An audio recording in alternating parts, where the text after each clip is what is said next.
Happy new year. So welcome to India to Malaysia channel. So நம்ம சேனலில் பார்த்தீங்கன்னா new இயரை முன்னிட்டு வந்து ஒரு சூப்பரான ஒரு டிஷ் பண்ண போகிறோம். என்னென்னு பார்த்தீங்கன்னா சிக்கன் பக்கோடா. ஸோ ரொம்ப சிம்பிளான ரெசிபி, ஒரு நல்ல ஸ்நாக்ஸு, ரொம்ப ஈஸியாக பண்ணலாம் எல்லாருமே. ஸோ முதல்ல ஒரு கப்பில், சின்ன கப்பில் ஒரு 100 கிராம் அளவுக்கு கடலமாவு எடுத்துங்க. ஒரு 70 கிராம் அளவுக்கு கோழி போன்லெஸ் எடுத்து நல்லா சின்ன சின்னதாக கட் பண்ணிக்கங்க. ஒரு துண்டு கேரட்டு எடுத்து இப்படி நல்லா கட் பண்ணி வச்சுங்க சின்ன சின்னதாக. ஒரு வெங்காயம் எடுத்து நல்லா நறுக்கி வச்சுங்க. சின்ன வெங்காயம் இருந்தால் 4 வெங்காயம்.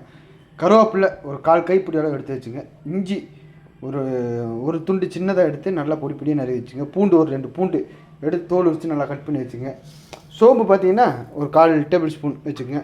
மிளகாத்தூள் ஒரு 1/2 டேபிள் ஸ்பூன், தேவையான அளவு சால்ட்டு. தண்ணி பார்த்தீங்கன்னா ஒரு கப்பில் ஒரு 1/4 கப் தண்ணி வச்சுங்க. எண்ணெய் வந்து 100 ml. ஸோ ரொம்ப சிம்பிளான ரெசிபி தான். ஸோ முதல்ல மிளகாத்தூளை போட்டுருவோம்.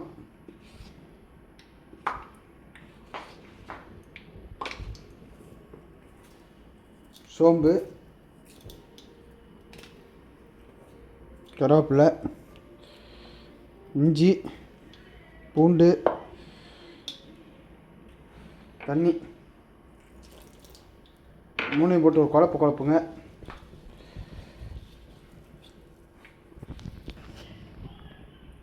தேவையான அளவு சால்ட்டு போட்டுக்கங்க. போட்டு நல்ல பேட்ரு மாதிரி ரெடி பண்ணுங்கள். ஸோ இந்த மாதிரி வரும் பாருங்கள். இந்த ஸ்டேஜில் வெங்காயம், கேரட்டு,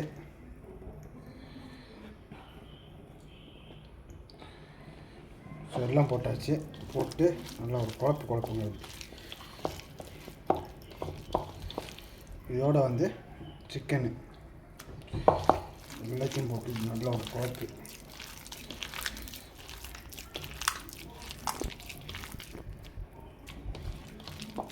பாருங்கள், இந்த மாதிரி தான் இருக்கும்.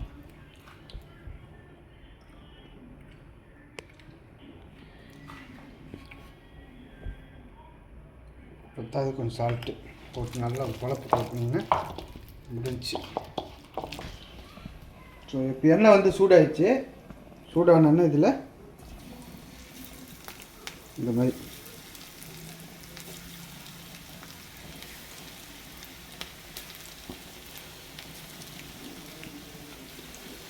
ரொம்ப ஈஸியான மெத்தட் தான். ஸோ நம்ம சேனலில் நிறைய பேர் சப்போர்ட் பண்ணியிருக்கீங்க, லைக் பண்ணியிருக்கீங்க, சப்ஸ்கிரைப் பண்ணியிருக்கீங்க. எல்லாத்துக்கும் ரொம்ப நன்றி. Happy new year. எல்லோரும் சந்தோஷமாக கொண்டாடுங்க. வரப்போகிற காலம் வந்து எல்லாத்துக்குமே நல்லதே நடக்கும்.